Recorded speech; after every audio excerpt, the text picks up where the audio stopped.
주전 1445년 2월 20일에 이스라엘은 마침내 총 11개월에 이르는 시내산에서의 기간을 마무리하고서 가나안 땅을 향해 진군에 나아갔습니다.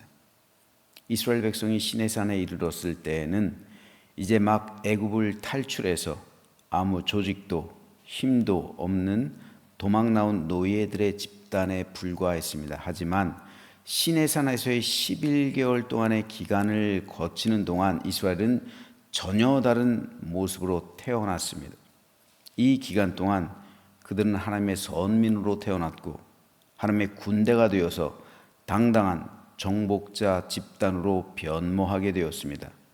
시내산에서의 11개월 동안 있었던 일들이 그들을 이런 모습으로 바꾸어 놓았는데, 다시 한번 그 11개월 동안 있었던 일들을 정리해 보겠습니다.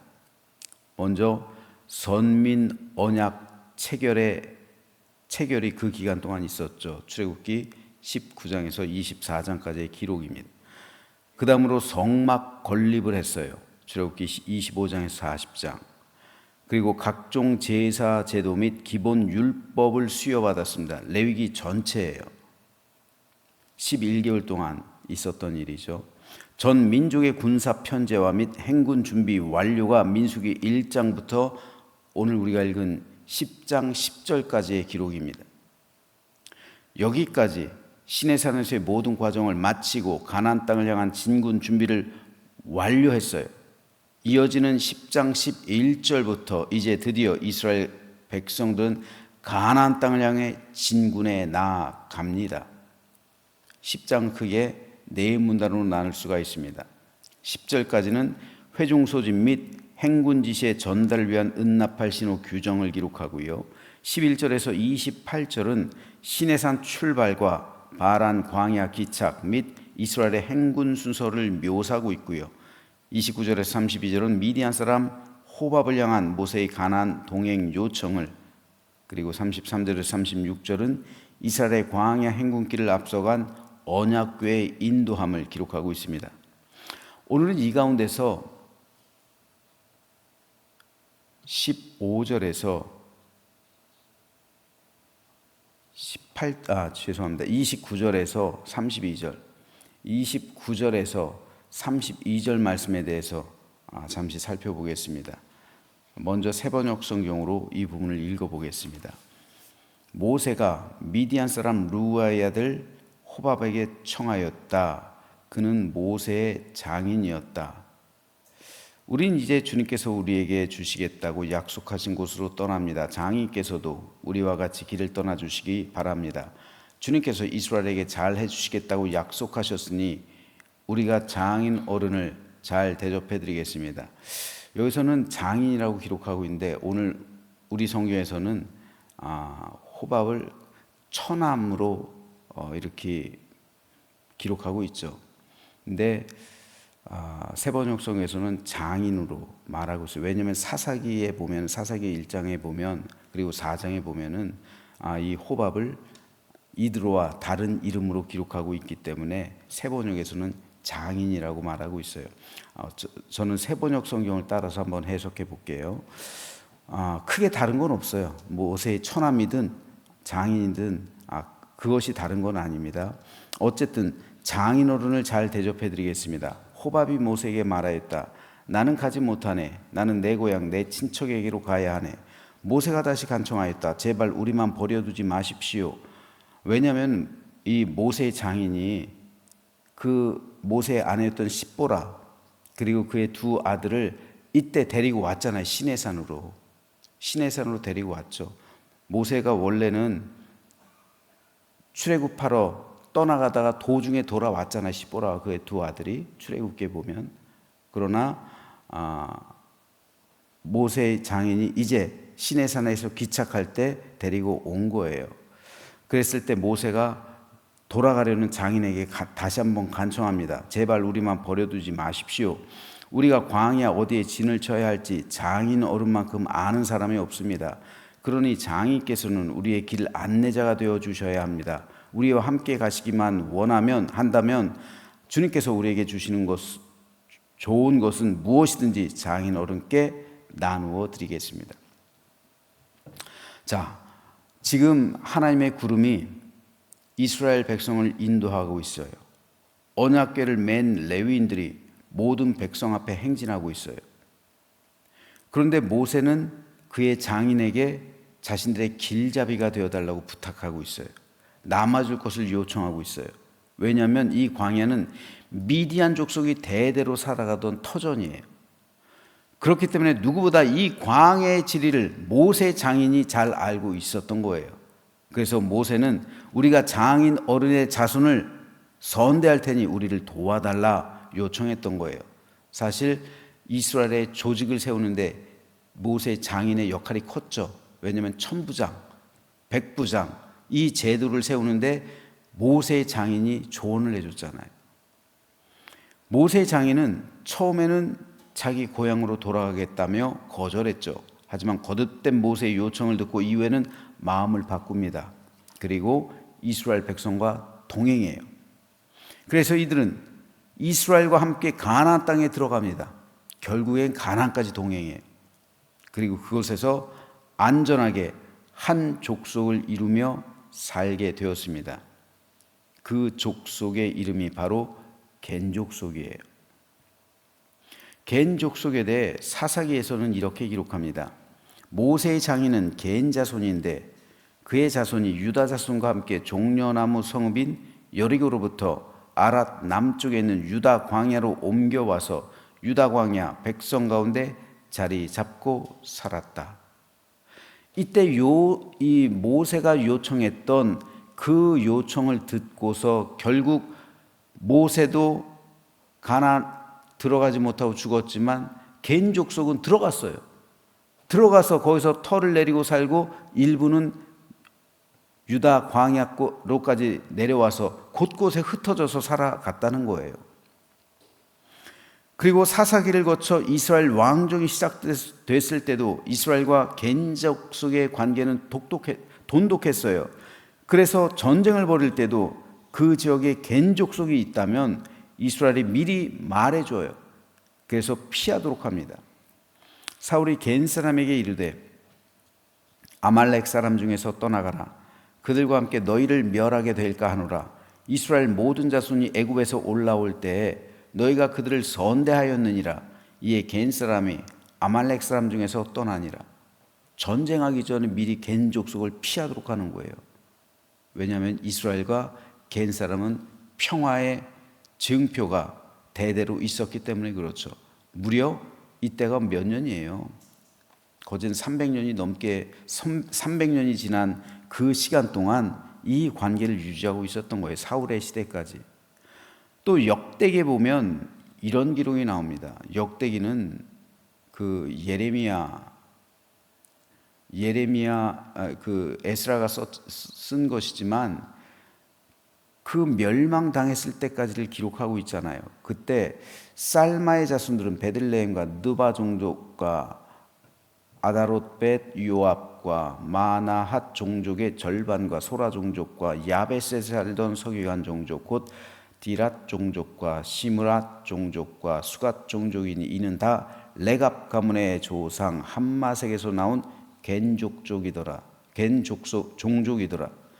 겐 종족의 족보까지를 기록하고 있어요.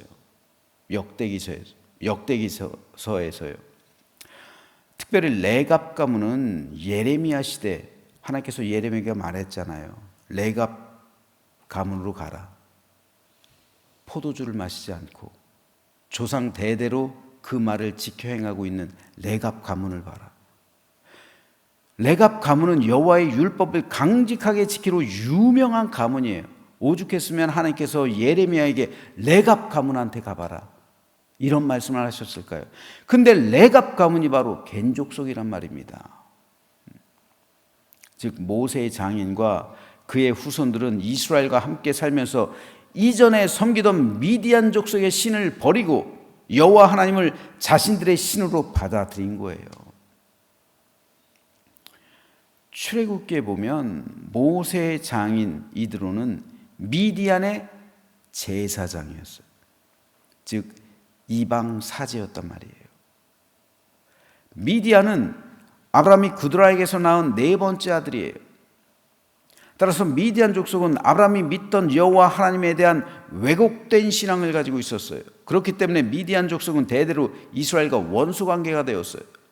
하지만 모든 미디안 족속 중 단 하나 겐 족속만큼은 이스라엘의 하나님을 섬기며 하나님의 돌보심과 은총을 받는 족속이 돼요.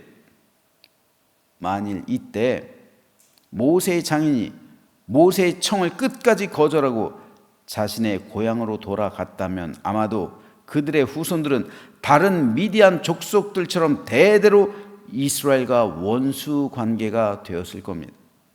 하지만 이스라엘 가운데 남아 있었고 그들과 동화되는 삶을 살아갔기 때문에 그들은 이스라엘과 동등한 권리와 축복을 받아 누리게 되었던 겁니다. 사진을 하나 보시죠. 어디일까요? 바란 센트럴 파크예요. 바란 센트럴 파크 어딘지 모르세요? 바란천이에요, 바란천. 바란천을 저는 바란 센트럴 파크라고 부릅니다. 좀 더 멋있지 않아요? 바란천보다. 그래서 그냥 바란 센트럴 파크라고 화성시에서 좀 한번 건의를 해봐야겠어요. 바란천이라고 하지 말고 정비를 좀 잘해가지고 바란 센트럴 파크라고 합시다. 이렇게 좀 건의를 한번 해봐야겠어요. 어쨌든 어제 저녁에 오랜만에 건강이 좀 안 좋아지는 것 같아서 산책을 나갔습니다. 이름 모를 사진을 찍었어요. 사진은 잘 안 보이는데 표현이 안 되는데 너무 이쁘더라고요. 희끗희끗. 나름 풀도 났어요. 나름 잡초지만 풀이 났어요. 꽃이 피었어요. 풀이 났대네. 꽃이 났어요. 꽃이 피었어요. 나름 잡초인데 꽃이 피어가지고 이정자원선 오늘 가시면서 한번 보세요. 되게 이쁠 거예요. 이쁘더라고요. 그래서 제 아내에게 나름 이 주변 경관하고 어우러져서 참 이뻐서 야, 참 이쁘네 이렇게 말했어요. 그랬더니 제 아내가 저한테 뭐라고 말한지 아세요? 그런데 이 풀들이 우리 집 정원에 있으면 보기 안 좋을 것 같아. 그렇죠? 그 말 들으면서 그렇네 생각을 했어요. 똑같은 풀이에요. 그런데 이렇게 길가에 있으면 아름다워 보이고 주변 풍광과 어우러지는데 우리 집 정원에 있으면 그냥 잡초가 되는 거예요. 보기 안 좋은 거예요. 우리 집 정원에 있으면 베버려야 되는 거예요. 잡초라 할지라도 강변에 있으면 운치가 있고 경관과 어우러지고 가치가 있는데 집 정원에 있으면 가치가 없어요.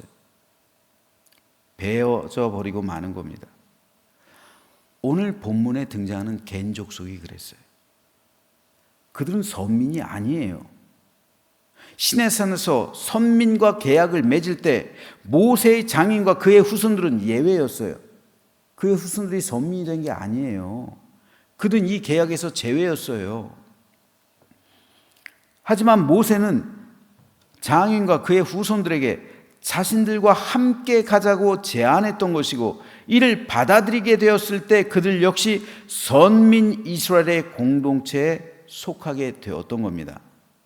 이렇게 본다면 이스라엘 공동체가 최초로 전도한 족속이 겐 족속이에요.